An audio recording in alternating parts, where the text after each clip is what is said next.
अस्सलाम वालेकुम, welcome to my YouTube channel smart learning. आज की इस वीडियो में हम क्लास फर्स्ट ईयर की unit number 5 it's country for me इसकी उर्दू ट्रांसलेशन करेंगे। तो इस चैप्टर को मैंने दो पार्ट्स के अंदर डिवाइड किया है। इंशाल्लाह आज की वीडियो में पहला पार्ट करेंगे और सेकंड वीडियो में इसको मुकम्मल कर लेंगे। तो ये सबक जो है लिखा है पैट्रिशिया डेमथ ने। तो चलें इसकी ट्रांसलेशन स्टार्ट करते हैं। It's country for me. It was 11:15 at night. ये रात के 11:15 थे। व्हेन जोएल, अच्छा इसका जो मेन करेक्टर है वो जोएल है, ठीक है, जो एक लड़का है, टीनेजर है। टीनेजर किसको कहते हैं? जिस ऐसी एज जिसको आप इंग्लिश में लिखें जैसे 13, 14, 15, आखिर में टीन आता हो। तो ये कौन सी एज होती है? 13 साल से लेके 19 साल तक, 13 से लेके 19 तक। तो मतलब वो टीनेजर था, लेकिन 16 साल से कम ही था, क्योंकि आगे एक हिंट मिलेगी आपको। तो रीडिंग इन बेड, बेड में लेटे हुए पढ़ रहा था। Heard his mother call up, तो अपनी माँ की उसने पुकार या बुलावा सुना। Joel come and feed लैम्बी, Joel जो है आओ और खाना दो लैम्बी को। लैम्बी जो है वो एक दुम्बे का बच्चा है, मेमना है, जिसकी माँ पहले ही मर चुकी है। विल यू, क्या तुम दोगे? अच्छा, यहाँ पे मैंने इसको हाईलाइट इसलिए किया है क्योंकि आपको मैं सब्जेक्ट वर्ब एग्रीमेंट समझाना चाहता हूँ कि अगर जो है इम्पेरेटिव सेंटेंस हो और टैग क्वेश्चन हो, ये एक टैग क्वेश्चन है। वैसे तो टैग क्वेश्चन का पहला हिस्सा अगर पॉजिटिव है तो दूसरा नेगेटिव होता है, अगर पहला नेगेटिव है तो दूसरा पॉजिटिव होता है। लेकिन ये जो पहला हिस्सा है ये एक इम्पेरेटिव सेंटेंस है, इसमें हुक्म दिया जा रहा है। तो ऐसा अगर कोई जुमला हो तो उसके दूसरे हिस्से में विल का इस्तेमाल करेंगे और आगे यू का इस्तेमाल करेंगे, ठीक है। ये आपने जहन में रखना है सब्जेक्ट वर्ब एग्रीमेंट के लिए। She usually fed the orphaned lamb, वो जो है ना उसकी वालदा जो है अमूमन खाना देती थी इस यतीम दुम्बे को। अच्छा, आपने ये भी याद रखना है कि इसमें बी साइलेंट है, लैम इसको पढ़ना है। इस तरह के अल्फाज जिसके आखिर में एम के बाद बी आता है, जैसे बॉम, टॉम, तो इस तरह बी साइलेंट हो जाता है। बट टू नाइट, लेकिन आज रात, she had come home late from a meeting, आज रात वो जो है वो देर से आई थी एक मीटिंग से। And did not want to go to the barn, और वो बाड़े में नहीं जाना चाहती थी। वेयरिंग गुड क्लॉथेज, अच्छे कपड़े पहने हुए, क्योंकि मीटिंग से आई थी, उसने नए कपड़े पहने हुए थे। तो बॉर्न कहते हैं मवेशी खाने को, बाड़ा जिसके अंदर मवेशी रखे जाते हैं। दी फैमिली डॉग, जो उन्होंने पालतू कुत्ता रखा हुआ था, फैमिली डॉग जिसका नाम जेसिका था, jumped up from the door step, जो दरवाजे की दहलीज होती है उससे उसने छलांग लगाई। एज जोएल कैम आउटसाइड, जैसे ही जोएल जो है वो खाना लेके, मतलब उसके हाथ में खाना होगा, बाहर निकला तो दरवाजे से उसने भी छलांग लगा ली, कुत्ते ने भी साथ जाने के लिए। अ pair of ओवरऑल्स pulled over his pyjamas, जो है ओवरऑल्स उसने पहने हुए थे पजामा के ऊपर। ओवरऑल जो है ये एक, मैं यहाँ पे कोशिश करता हूँ पिक्चर अपलोड कर दूँ, जैसे खाना पकाने के लिए एप्रन इस्तेमाल करते हैं, इसी तरह शर्ट के ऊपर इस तरह ये दो इस तरह सी बैंड से बने होते हैं। तो उस तरह ओवरऑल एक होता है, उसको कहते हैं एक पहनने का, कह सकते हैं आप, चीज़ है ओवरऑल। अच्छा, यहाँ पे देखें ओवरऑल, जिस तरह ग्लासेस, पजामाज, ये सारे वर्ड जो होते हैं ये प्लूरल लिखे जाते हैं। तो इनको सिंगुलर लिखने के लिए हमेशा इससे पहले अपेयर लगाया जाता है। जैसे सीजर्स अगर आप देखें तो सीजर्स के आखिर में एस आएगा, इस तरह पूरा अगर लिखें तो उसको सिंगुलर बनाने के लिए आप क्या करेंगे? अ पेयर ऑफ सीजर कहेंगे।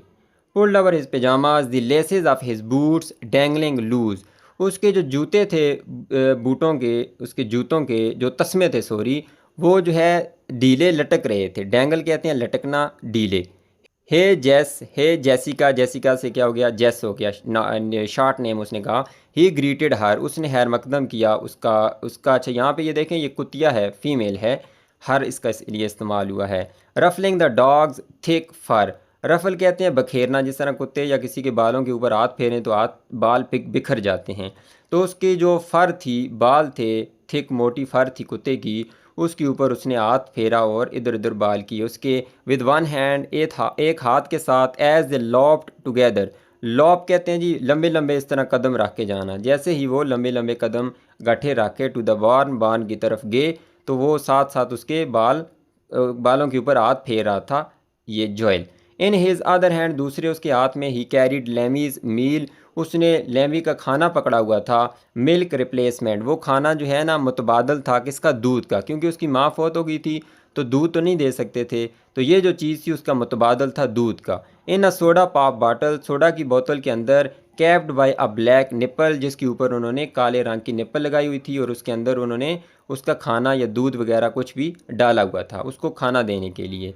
The March air was cold, ये जो मार्च का महीना था वो ठंडा था, सर्दी थी। And the yard light cut the mist of Joel and Jessica's breaths, और जो सैन की रोशनी थी उसने शो किया या दिखाया मिस्ट, मिस्ट कहते हैं कोहर को। मतलब जिस तरह आप देखते हैं आपके चेहरे के अंदर से जब आप सांस निकालते हैं तो जो कोहर बनता है, कोहरा नुमा जो धुंध सी बन के जाती है, बर्फ़ सी बन के जाती है, तो उसको कहते हैं मिस्ट।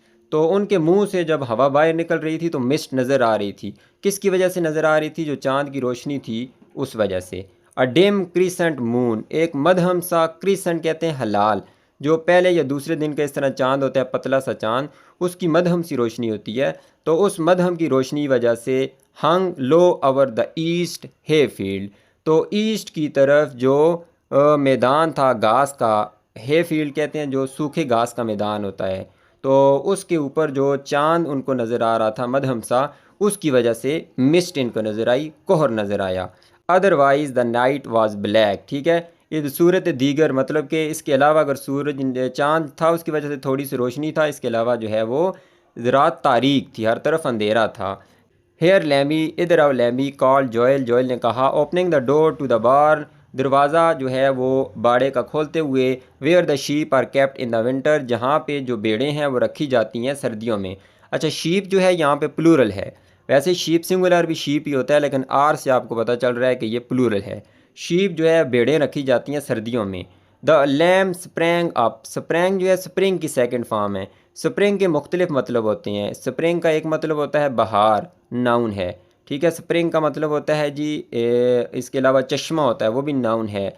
इसके अलावा जो स्प्रिंग होता है ये एक वर्ब है जिसका मतलब है छलांग लगाना, जो यहाँ पे इस्तेमाल हुआ है। स्प्रिंग की सेकंड फॉर्म स्प्रैंग, तो जो दुम्बा है उसने छलांग लगाई from her warm straw bedding, जो तिनकों से उसका बना हुआ बिस्तर था, गर्म बिस्तर, उससे उसने छलांग लगाई उसकी तरफ। एंड सक down the bottle in 30 second, और वो सारी जो बोतल थी जिसके अंदर उन्होंने मिल्क रिप्लेसमेंट के लिए दूध वगैरह डाला हुआ था वो सारी 30 सेकेंड में पी गया।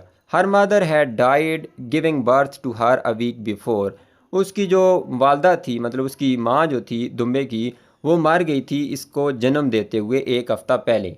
This may have been Joel's 33,000 trip to the barn, ये गालबन जो है वो जॉयल का 33वां ट्रिप था बार्न की तरफ, मतलब बड़ी मुबालगा राई इसने कर दिया है, ठीक है। इसको वैसे एक फिगर ऑफ स्पीच होती है, उसको कहते हैं हाइपरबोली, जिसके अंदर आप बात को बढ़ा चढ़ा के बयान करते हैं। जैसे हम कहते हैं मैं आपको 1,00,000 मरतबा कह चुका हूँ, तो ये देखें कह रहे हैं कि ये 33,000वां कोई इसका ट्रिप था बाड़े की तरफ, मतलब इसका आना जाना लगा रहता था। Since he goes in and out of Barnes at least 10 times a day, चूँकि वो आता जाता था, आता और जाता था तकरीबन 10 मरतबा एक दिन में। Joel knows these farm buildings better than he knows his own bedroom, Joel जो है इन जो खेतों की या मवेशी खानों की इमारतें थी इनको बेहतर जानता था अपने बेडरूम के मुकाबले में भी। इतना उसे बेडरूम का नहीं पता था जितना इस बाड़े का पता था और खेतों का पता था। ही surely spends more waking hours in them, वो यकीनन ज़्यादा वक्त गुजारता था। वेकिंग आवर्स कहते हैं मतलब जागने वाले घंटे, जिन घंटों में वो जाग रहा होता था तो ज़्यादातर वो यहीं गुजारता था। He knows how to care for the animals, वो जानता था कि कैसे केयर की जाती है जानवरों की। They shelter as well he knows how to care for himself, अच्छा दे शेल्टर कि वो कैसे उनको जगह देनी होती है, उनकी जगह बनानी होती है, सब कुछ वो जानता था। As he knows how to care for himself, और ये भी जानता था कि अपनी देखभाल कैसे की जाती है, मतलब वो अपनी देखभाल भी कर सकता था, जानवरों की देखभाल भी कर सकता था। फार्मिंग इज़ जॉयल्स वर्ल्ड, ये जो खेती बाड़ी या काश्तकारी है वो जॉयल की दुनिया है।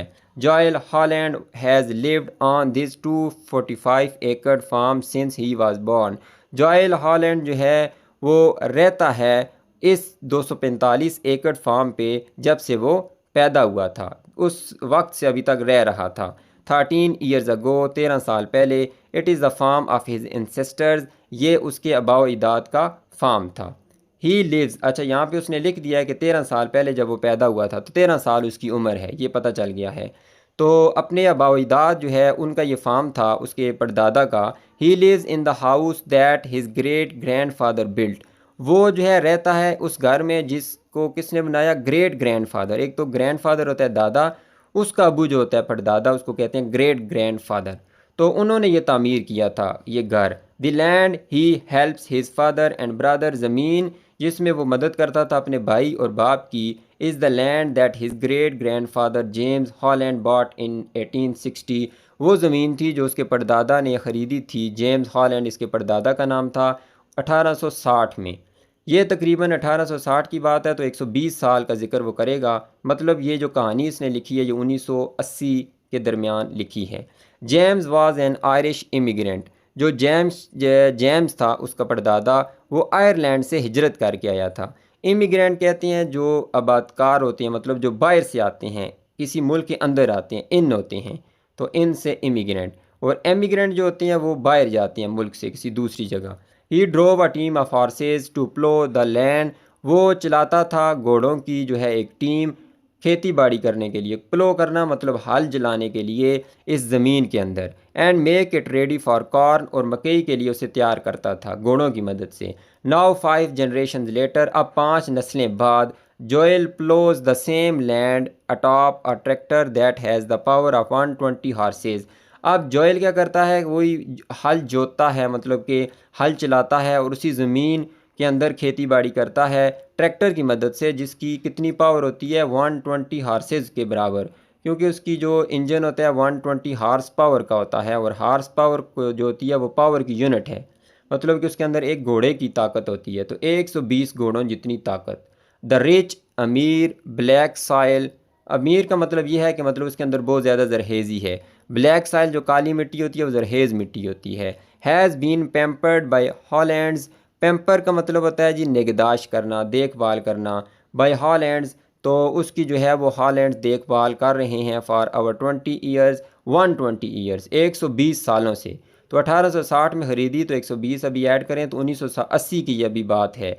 Farming is Joel's heritage.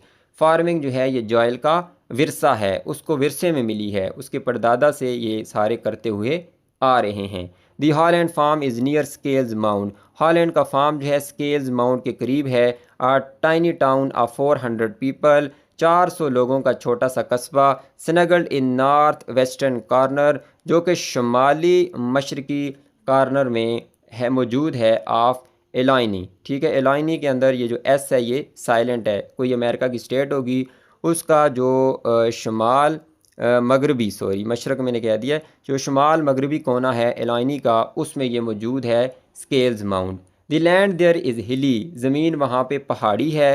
Rolling in great waves, जिसके अंदर इस तरह काफ़ी जो है इस तरह पहाड़ी सिलसिले मौजूद हैं, पहाड़ी हैं। इनफैक्ट दर हकीकत just a few miles away is the highest point in the state.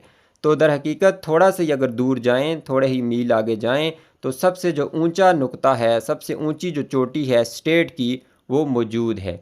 Joel attends public school in scales mount in a split level brick building. तो जोएल जो है वो पब्लिक स्कूल अटेंड करता है, मतलब कि वहाँ पे पढ़ता है। पब्लिक स्कूल मतलब कि कोई सरकारी स्कूल होगा। स्केल्स माउंट में in a split level, split level मतलब कोई इस तरह बिल्डिंग बनी हुई है, 2 मंजिला 3 मंजिला ईंटों की इमारत बनी हुई है, तो उसके अंदर ये पढ़ता है with 235 other grade school and high school peoples students के लिए इस्तेमाल होता है, जो कि मुख्तलिफ सब्जेक्ट्स इकट्ठे पढ़ते हैं। तो 235 मज़ीद और स्टूडेंट्स हैं, उनके साथ ये भी पढ़ता है। About half the students are farmers. तकरीबन आधे जो है वो स्टूडेंट्स क्या हैं, किसान हैं। This year Joel will graduate from 8th grade and begin 9th। तो ग्रेजुएट का मतलब होता है मुकम्मल करना, तकमील करना। तो इस साल जोएल जो है वो मुकम्मल करेगा 8वीं क्लास, और किस में चला जाएगा, 9th क्लास में। But his class will not gate larger. लेकिन उसकी क्लास की तादाद ज़्यादा नहीं होगी, जितनी पहले थी अभी भी उतनी ही होगी। लार्जर का मतलब है तादाद ज़्यादा होना। एक्सेप्ट फॉर 3 फॉस्टर चिल्ड्रन, माँ सिवाय उन 3 बच्चों के। फॉस्टर कहते हैं मतलब जो लेपालक होते हैं, जो किसी से लिए हुए होते हैं। तो उन चिल्ड्रन के हु कैम एंड लेफ्ट, जो आए और चले गए, मतलब वो दाखिल हुए थे क्लास में और फिर स्ट्रक ऑफ हो गए, स्कूल लीविंग सर्टिफिकेट लेके चले गए। Joel has been with the same 19 kids since first grade. तो जोएल जो है वो उन्हीं 19 बच्चों के साथ पढ़ रहा है पहली क्लास से अभी तक, 8th क्लास तक 19 के 19 बच्चे हैं। बीच में 3 बच्चे आए थे, 22 हुए थे, लेकिन फिर वो तीनों के तीनों चले गए, तो अब दोबारा 19 रह गए। आई नो, मैं जानता हूँ, every kid in practically the whole school, मैं हर बच्चे को अमली तौर पे जानता हूँ, पूरे स्कूल में, पूरे स्कूल के जितने भी बच्चे हैं। ही सेज, वो कहता है, some of these those guys in schools on TV don't even know the people in their own class. तो कुछ जो बच्चे होते हैं जो टीवी के ऊपर आते हैं, हालांकि वो अपने क्लास के बच्चों को भी नहीं जानते, लेकिन मैं अपने स्कूल के तमाम बच्चों को प्रैक्टिकली जानता हूँ कि वो क्या क्या करते हैं। Joel is a good student, Joel एक अच्छा स्टूडेंट है। दो रिलक्टेंट टू डिस्कस इट, लेकिन इस बात का जिक्र करते हुए वो हिचकिचाता है, मतलब कि हिचकिचाता है कि वह अच्छा स्टूडेंट है, ये बता नहीं पाता। Yes I guess I pull mostly A's, हाँ मैं, मुझे लगता है कि मैं तो ज़्यादातर जो है एज हासिल करता हूँ, सम बीज, कभी कभार बी ग्रेड हासिल कर लेता हूँ। इन नेशनल टेस्टिंग, नेशनल टेस्टिंग जैसे हमारे बोर्ड के एग्ज़ाम होते हैं, तो इस तरह उनके कोई एग्ज़ाम होती होंगे national testing. Joel scored an overall 99%, Joel ने तकरीबन 99% जो है वो नंबर हासिल किए। Meaning that only 1% of student scored higher, इसका मतलब है कि सिर्फ 1% जो स्टूडेंट्स हैं उन्होंने उससे ज़्यादा नंबर लिए। तो ये इस जुमले के अंदर कोई मुझे ठीक नहीं लग रहा जुमला, क्योंकि 99% जो है उसने अगर नंबर हासिल किए तो इसका तो कोई मतलब नहीं है कि 1% ने ज़्यादा हासिल किए। अगर हम पोजीशन का कहते हैं कि ये मतलब कि पहले नंबर पे आया है या दूसरे नंबर पे आया तो एक बच्चा उससे आ गया है, फिर तो कह सकते थे, लेकिन इस जुमले के अंदर गलती है, ठीक नहीं है। लेकिन जो बुक के अंदर लिखा हुआ है तो यही इसका मतलब है। His studies are typical of any 8th graders in the United States, तो उसकी जो तालीम थी वो बराबर थी किसी भी, अगर यूनाइटेड स्टेट के स्कूल का कोई 8वीं क्लास का बच्चा है तो उसकी तरह इसकी तालीम भी थी उसके अंदर और इसके अंदर। मतलब कोई एक बड़ी स्टेट में पढ़ रहा है बच्चा और ये गांव में पढ़ रहा है तो उसकी तालीम में कोई फ़र्क नहीं था, बराबर तालीम थी। We are doing percents in math, तो हम क्या कर रहे हैं जी, फ़ीसद वाले सवाल हल कर रहे हैं मैथमेटिक्स के अंदर। वो बता रहा है कि जिस तरह बच्चों से पूछें तो वो कहते हैं कि हम ये एक्सरसाइज कर रहे हैं, हम फ़लाँ चैप्टर कर रहे हैं जी, हम केमिस्ट्री के अंदर ऑर्गेनिक वाला पोर्शन कर रहे हैं। तो ये कह रहा है कि हम फ़ीसद वाले सवाल कर रहे हैं मैथमेटिक्स में। इंग्लिश के बारे में कहते हैं फारगेट इट, इसे भूल जाओ, मतलब क्योंकि ये कमज़ोर है इंग्लिश में, तो कह रहा है कि फारगेट इट। इन हिस्ट्री, तारीख में, we are up to FDR, तो FDR जो है ये शॉर्ट फॉर्म है जो अमेरिका का 32nd प्रेसिडेंट है, फ्रैंकलिन डिनालो रॉजवेल्ट, ठीक है, जो 1933 में प्रेसिडेंट बना था और 1945 में उसकी मौत हो गई थी, तो मतलब ख़त्म हो गया था। 12-13 साल तकरीबन उसने वो सदर रहा अमेरिका का, 32nd प्रेसिडेंट है ये, फ्रैंकलिन डिनालो रोजवेल्ट।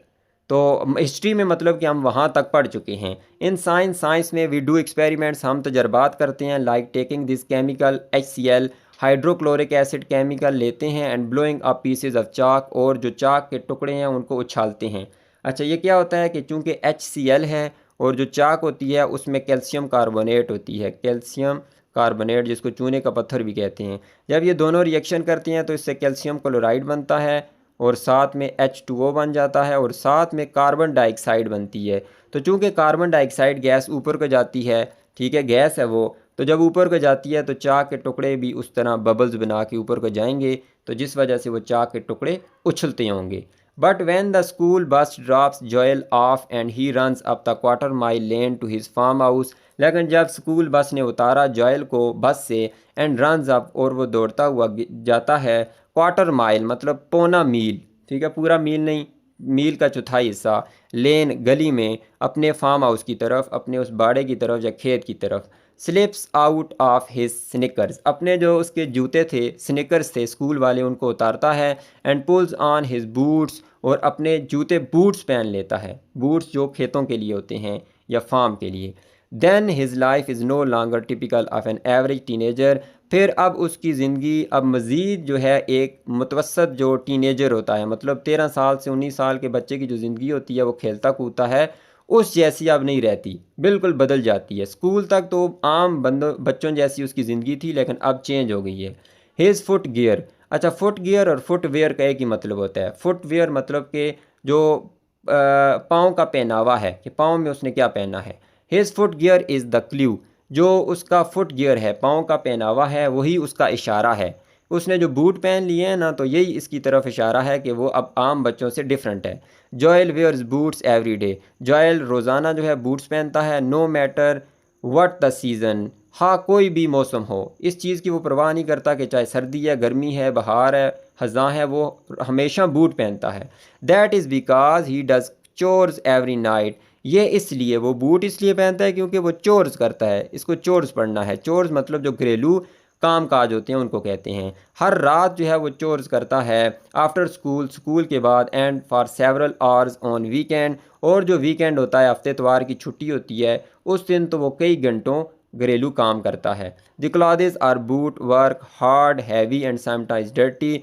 सॉरी, चोर्स, जो चोर्स हैं वो बूट वाले काम हैं, मतलब बूट पहन के ही इंसान कर सकता है। सख्त होते हैं, भारी, मतलब कि मेहनत वाले होते हैं, और बाज़ तो गंदे भी होते हैं। मतलब बंदा कपड़े गंदे हो सकते हैं, पाँव गंदे हो सकते हैं, तो इसलिए बूट के बगैर तो ये काम हो नहीं सकता। The daily chores that Joel does help run the farm and help support. जो रोज़ाना के वो घरेलू काम करता है, जोएल मदद करता है फार्म को चलाने में, and help support the family, और ख़ानदान की मदद करता है, ठीक है, अपनी फैमिली की मदद करता है। Joel is a teenager. Joel जो है वो एक टीनेजर है क्योंकि इसकी उम्र 13 साल है। But he does the work of an adult. लेकिन वो काम करता है एक एडल्ट के, जो एक नौजवान आदमी होता है, 20-22 साल, 25 साल वाला, 30 साल वाला, तो उस जैसा काम करता है। अनलाइक मोस्ट फैमिलीज़, जो है कई फैमिलीज़ के बरक्स, मतलब कि बाकी जो ख़ानदान होते हैं उनमें ऐसा नहीं होता, उसके बरक्स, where the parents alone make the money, जहाँ पे सिर्फ वालदैन का काम होता है पैसे बनाना, नौकरी करना, बिजनेस करना, तो उनके बरक्स ऐसा ये नहीं करता। Farm families work together. अच्छा, ये कहना चाह रहा है कि जो दूसरी फैमिलीज़ होती हैं उनमें सिर्फ वालदैन पैसा कमाते हैं, बच्चे कुछ भी नहीं करते। जो फार्म फैमिलीज़ होती हैं, जो काश्तकारों किसानों की फैमिलियाँ होती हैं, जिनके माल मवेशी होते हैं, तो वो इकट्ठे काम करते हैं। ईच चाइल्ड्स लेबर, हर बच्चे की मेहनत, ये एपोस्ट्राफी है का की के, बच्चे की मेहनत, हर बच्चे की मेहनत is not only important to the families well being, ना सिर्फ ज़रूरी है ख़ानदान की खुशहाली के लिए, इट इज़ एसेंशियल, ये लाजमी है, ये ज़रूरी है। तो यहाँ तक ये पहला पार्ट हो गया। इंशाल्लाह नेक्स्ट पार्ट के अंदर इसको मुकम्मल कर लेंगे। वीडियो अच्छी लगी है तो इसको लाइक कर दें, चैनल को सब्सक्राइब कर दें। अल्लाह हाफिज़।